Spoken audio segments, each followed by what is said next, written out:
Hey guys, it's me, the Bear Quilter. All right, half square triangles. Am I right?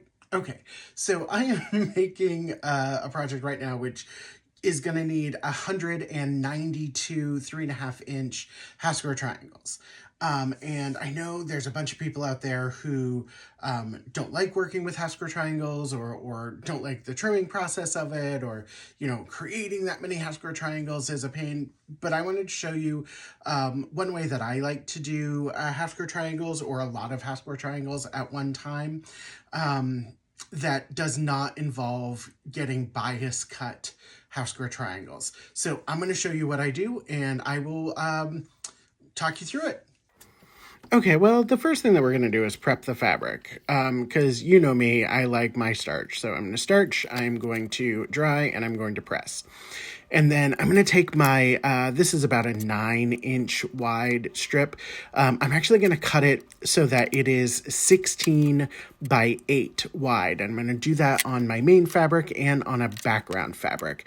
And so here, I actually just folded it over on the edge so that it would make it easier. And then on the background fabric, I'm going to measure it in half and draw a line at the halfway mark, so at 8 inches, and then diagonally on each corner from that center line down to each corner, and then pin it. I don't love pins, but in this case it's easier.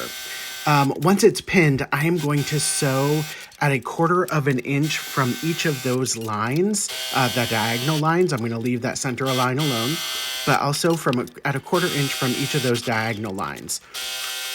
Once it's sewn, I'm going to cut at that center line so that it's 2 8-inch squares. And then we're going to cut this just like we were making 8 at a time half square triangles.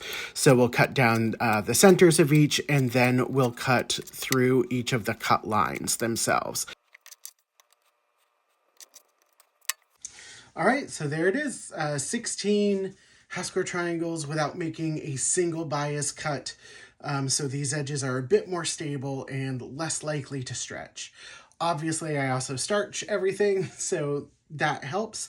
But yeah, I prefer this method to any other method for making lots and lots of triangles.